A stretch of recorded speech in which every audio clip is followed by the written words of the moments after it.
Tim, so one of my goals today is I don't want to be contentious with you. I did watch a lot of your show preparing for this. I think that respectfully, you tend to really inflame these culture war points. I watched your segment with Jackson Hinkle. I've seen how you talk about the left and Joe Biden and Democrats in general. I think it's very hyperbolic. I don't think it's good for the country or the conversation. So anything in specific that we could use as a launching point to discuss? Do you want this whole time to be talking about you? I'd really rather talk about the issues. I'm asking you to bring up an issue that we could use as a launching point to discuss. Sure. Because just saying like your show does bad isn't anything I can really elaborate on. That's fair. That's fair. So let's talk about the Jackson Hinkle. No, I'll tell you, how about the Liberty Safe thing you did yesterday? I watched this segment on that. And you're talking about, well, leftists believe this. Leftists want to take away your guns. I didn't say that. Leftists, or people on your show did. Leftists are going to be upset about this. Nobody said that. People can go watch the segment. Right, and for sure. So one thing we're very clear about is that leftists are pro-gun. Some leftists are pro-gun. A large portion, like the John Brown Gun Club, the Red Guard. You've got a lot of organizations that are more revolutionary, are very pro-gun. So we didn't say that. That's not something we talked about. I hear what you're saying. I respect it. I watched the segment. I came to a different conclusion. My point here is I think there are, even if I will give you the premise, just for the sake of a discussion here, your show is not part of this. I think it is, but just to move forward, let's say other shows are doing this. I think we are madmen with our hands around each other's throats, and I think we cannot let go. You did a segment with Jackson Hinkle that I found tremendously disturbing. And, I think he was here talking about a bunch of, frankly, pro-Kremlin talking points. And the whole time I'm watching it, Tim, I'm thinking about how the whole reason that Vladimir Putin chose to invade Ukraine at this particular moment is we are so divided. He sees us as weak and stupid and unable to agree on anything. And I think January 6th was really his moment that he knew America was too divided to stop what he wanted to do. And I do think that division is a function of the culture war. I agree. Yeah. And I think, I actually agree. Vladimir Putin took the opportunity, January 6th being a component of the division in America, to say, if war is to escalate in Eastern Europe or in, say, the Pacific Theater, the U.S. is in serious trouble because it can't even agree with itself how to respond to these things. That's right. So if you've got Republicans just saying no to funding the war in Ukraine, and Democrats saying yes to funding it, Vladimir Putin, China, they've basically got carte blanche to a certain degree, because the United States, if it escalates to a direct confrontation with NATO, which it's on the verge of doing, sure, we vote out. We voted out. I mean, you're going to get a lot of people who are going to vote for someone like Donald Trump to avoid getting involved in international conflict. So just a quick fact check. You said a moment ago that you brought up liberals that support guns. There are a lot of liberals that support guns. Leftists and liberals are different. Sure, fair enough. There are a lot of people on the left that support guns. When I watched the Republican primary debates a couple of days ago, sure seemed like the only person there that was not for funding Ukraine was Vivek. So I do think there's a lot of people with national security experience in the Republican Party that support what we're doing in Ukraine. Yeah. Vivek, I believe, was staunchly opposed to it. Yeah. Nikki Haley, I think, was probably the most in favor of it. Yeah. Mike Pence was very for it as well. Yeah. Nikki Haley was very, very much like boisterous. I mean, they all were in favor of U.S. intervention in Eastern Europe. Right. Yeah. Don't you think their foreign policy experience might be why the right and the left are kind of agreeing on this at the top levels? But the right and the left aren't agreeing on it. Yeah, Trump's position is anti the funding of Ukraine. His position is he stops the war overnight if he gets elected, whether that's true or not. He's got the majority of the Republican primary polling. Sure. So he's the clear favorite. To be fair, though, I mean, if you were to combine all of the other candidates polling, which is fairly pro, minus DeSantis and minus, DeSantis is a bit middle of the road, minus DeSantis and Vivek, you've probably got around, what, 28 to 30% GOP support for intervention in Ukraine. But I think if you actually do polling directly on U.S. involvement in Ukraine, it's lower than that in the Republican Party. Yeah, I think that, what I find in my job, which is, running a PAC and doing a lot of polling and missions like that, I do find that Ukraine is not a top thing. And, one of the things I think people like you and I sometimes forget is we're tuned into this stuff 24/7. I subscribe to like 5 newspapers. I watch every show I can all day on YouTube. Normal people are out there. They're thinking about drug prices. They're thinking about their house. They're thinking about inflation. They're not as focused on foreign policy as you and I are. And I think one of the reasons I think you're really wrong about the Biden administration, I think sometimes when I've watched your show, and you can tell me if I'm wrong here, it's felt like you've characterized the Biden administration as eager or very happy to be supporting Ukraine.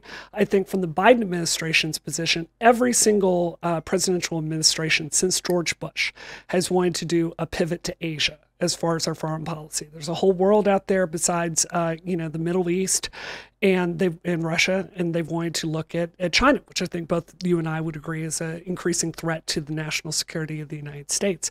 And I think when Putin invaded the Ukraine, I think there were a lot of people in the Biden administration that were thinking about the domestic agenda that they had really focused on, that they would be unable to really push forward as much as they believed because Vladimir Putin was going to be such a mission priority. Yeah, if you go back to right before the transition, 2016 into 17 with Donald Trump, the Obama administration's position was that China is not the threat. Right. That was the conversation with Michael Flynn that Vladimir Putin was. Yeah. So I don't think the past administrations have. I mean, maybe they say they want to pivot to Asia, but if you take a look at the policies regarding the Middle East, Syria, Turkey, into Ukraine and Europe, with Russia and their gas monopoly and things, I think this is exactly where they want to be. I think the United States feels forced into it. I mean, I think you and I would probably agree that our long stay in Afghanistan was a serious foreign policy mistake that frankly got friends of mine killed. There have been a lot of missteps in trying to withdraw from that region.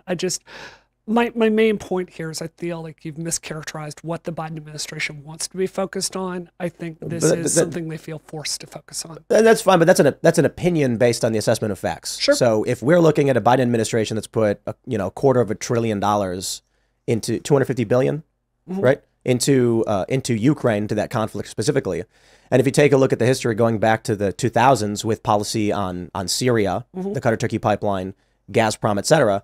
They're doing exactly what they've been doing for the past several decades. Yep. So I think this is where, I've watched your show. I know sometimes like when Emma was on, you criticized her for not watching your show. I actually watched a lot of your show preparing for this.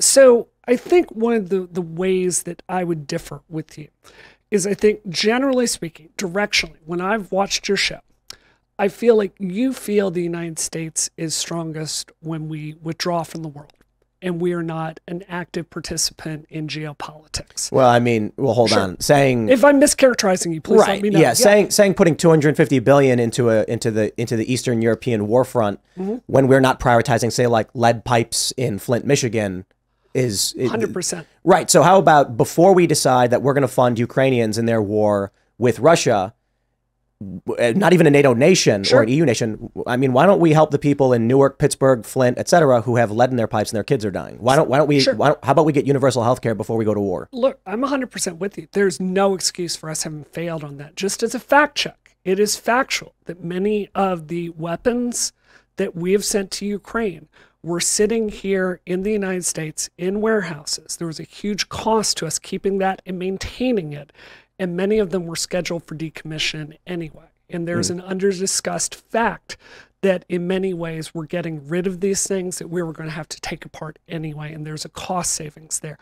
That said, I fully agree that we should be focused more on domestic policy in this country. I think if you look at the accomplishments of the Biden administration, the Inflation Reduction Act is clearly, his biggest accomplishment, right? It's not enough domestically. What specifically in the Inflation Reduction Act would you point to? Oh gosh, well, I think the fact that gas prices are, what is it, $1.80 less than their peak in 2022. I think a national unemployment rate of 3.5%.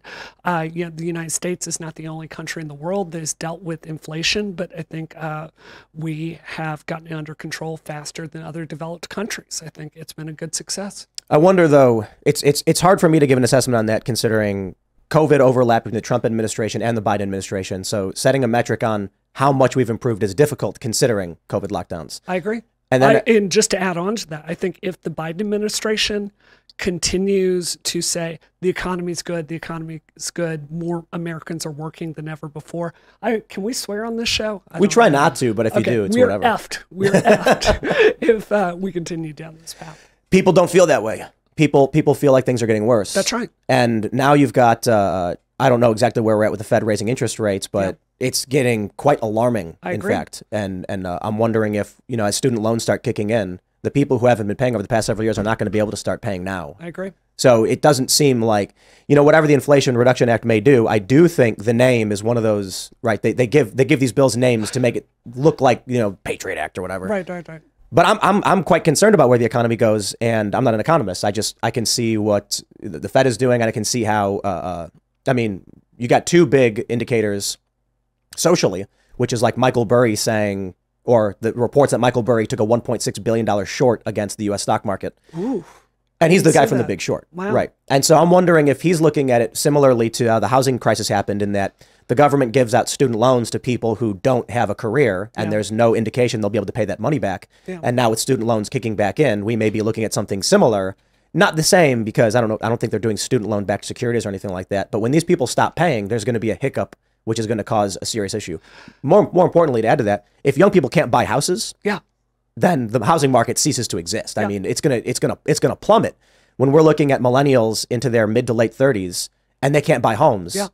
Then what do you do? I mean, the value of the house has to collapse. Tim, I'm 100% there with you. I think one of the things I think the Biden administration has not communicated effectively, and certainly not solved, is two things: car prices and house prices. My husband and I, we were fortunate enough to buy our first house. God, what year was it? 2017, 2018. We got it for $600,000.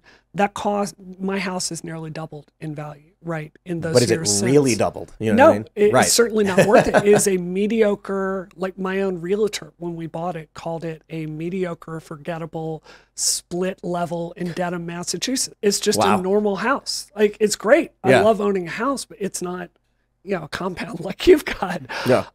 Just a normal house. And it's $1 million for most people out 20, 30 minutes outside of Boston. That's crazy. It's worth more than this. No one, well, there you go. I mean, really, even with all the... We're in the middle of nowhere. Yeah. This place is really nice.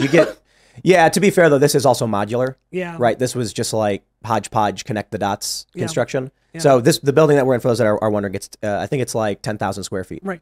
To come back to the point, though, rent, I really do believe that large data aggregation is one of the major factors. Rent in the United States has skyrocketed because you've got landlords using large data. There was a really good report that came out recently on this, talking about how they will figure out how to push the rent higher, to the point people will actually pay it. And it's caused this huge skyrocket in rent all across the United States. Additionally, I don't know if you follow the account Car Dealership Guy on Twitter. Really, really interesting person. He does a lot of data research into used car prices.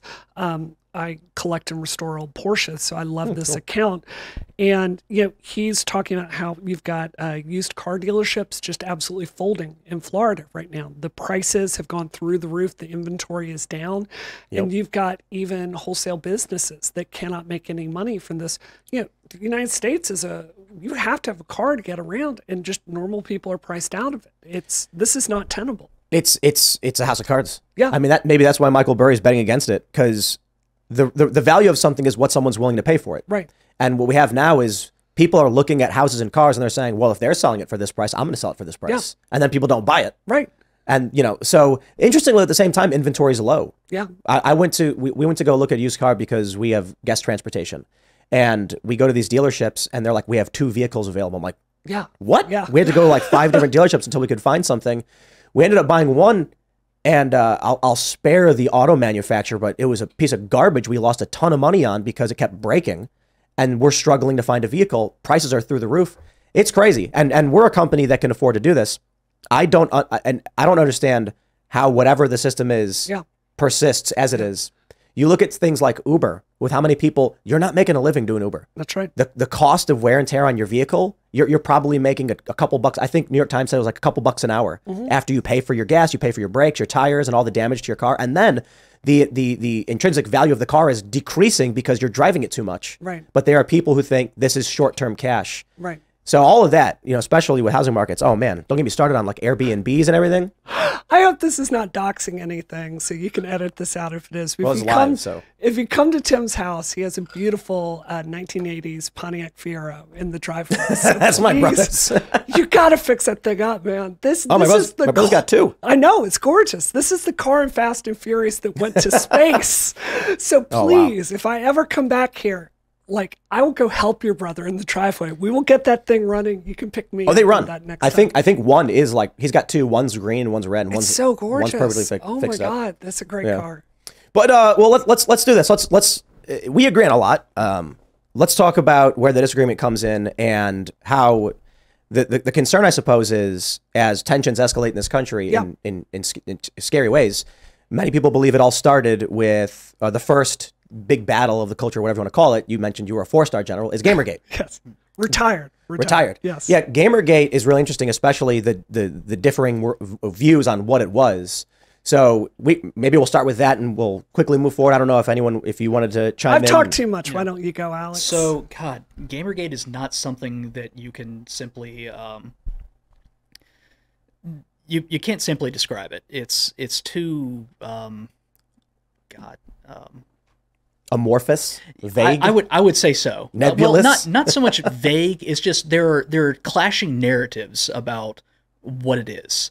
On one side, you've got people that were fighting a fight for better transparency, better ethics in games journalism and the gaming industry as a whole, less nepotism, so on and so forth. And on the other side, you've got people who say, no, this movement is any kind of ethical concerns they have is a smokescreen, and what they're actually about is harassing women and minorities and trying to get them out of the gaming sphere, anti-progressive, if you want to call it that.